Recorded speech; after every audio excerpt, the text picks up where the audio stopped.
Education Month, we have two guests in this episode, and they are both student advocate of STI College Bacoor. Please welcome Mr. Dones and Miss Rosana. So yeah, Mr. Dones and Miss Rosana, please hi to our viewers. Hi guys! Kamusta kayong dalawa? Okay naman. Okay lang din ako laban lang. Kamusta naman ang pagiging student advocate? Ang okay lang, stressful siya pero kung gusto mo talaga yung pinag-alaban mo para sa betterment natin lahat, go lang. Kaya pala. How about you, Miss Rosana? Sa akin, okay lang din. Like, sabi naman, medyo stressing. Pero okay lang din. But kaya ko siya. Tama! Go, go, go! So, for today's episode, meron kami hinandang questions sa inyo galing sa ating mga social media friends. So, kami first.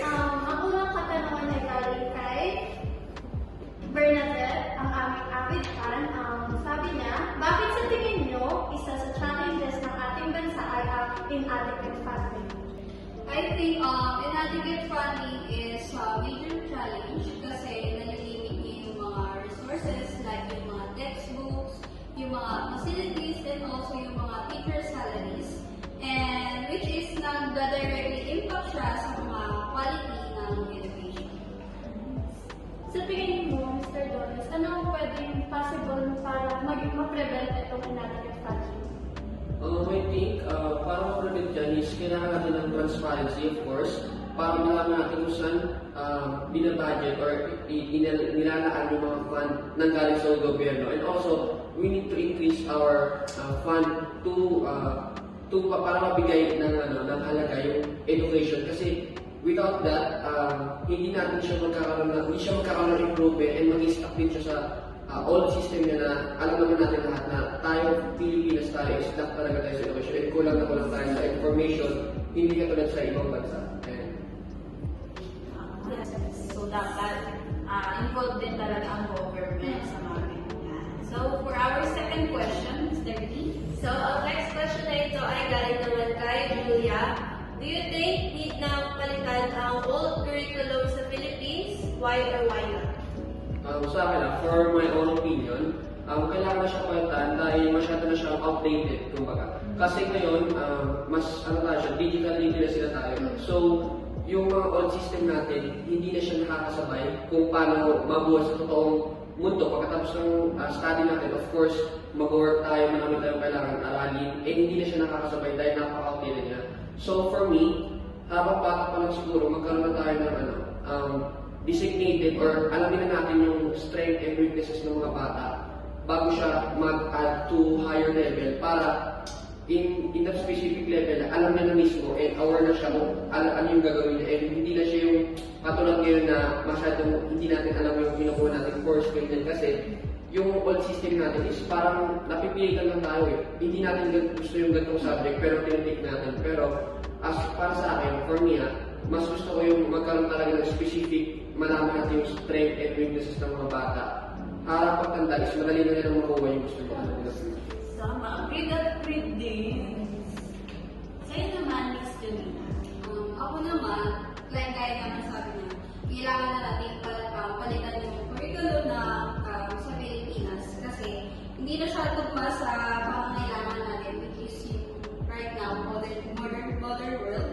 Must be, yung pagbabago ng curriculum natin today is nagbibigay siya sa paghahanda ng mga students sa mga hamon at mga opportunity nila para sa kanilang future.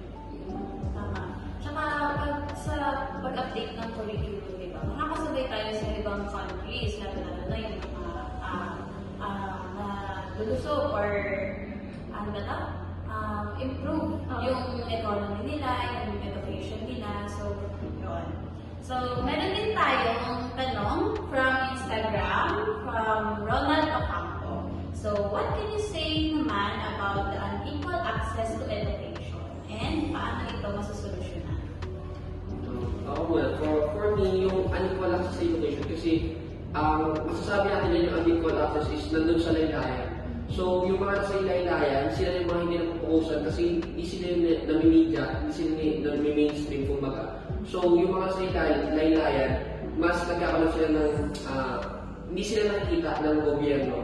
Kaya para sa akin, kailangan natin tutukan from the lowest sector of the government. Sila dapat yung mag-angat or mag-focus dun sa mga nasa laylayan para magkaroon ng funding and makita ng mga tao yung kailangan ng kabataan, especially yung mga nag-aaral.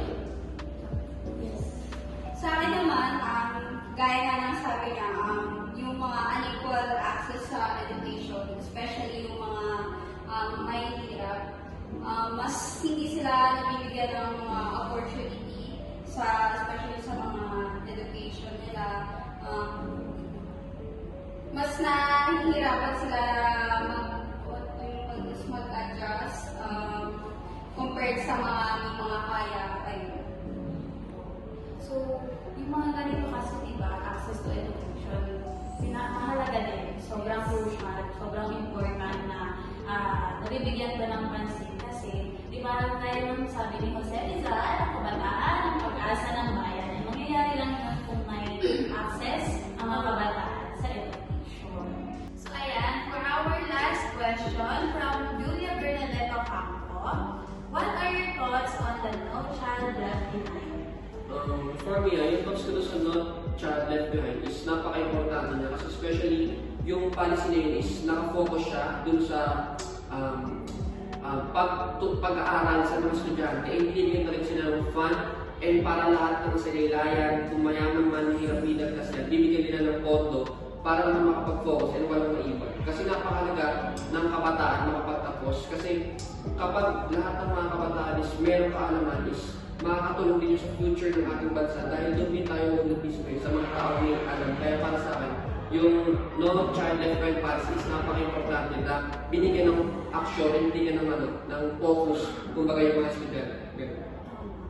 So, how about for Mr. For me naman, yung No Child Left policy, it is very important sa mga kabataan right now na makapag-aral sila because if makaka-help ito na for their future, especially kapag may kailangan na talaga nilang mag-work or ayun.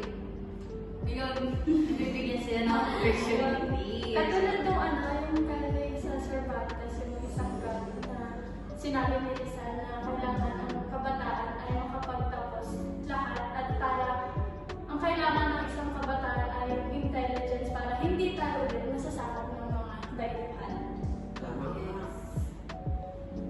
So, big help talaga yung, hindi lang yung community, but also yung government talaga. Since sila yung nagmamanage ng education, mga funding. So, it is important na natakot yung mga ganitong topic, no? So, na ipaparating natin sa ating viewers and lalo na sa ating government na yung pangangailangan ng mga Pilipino.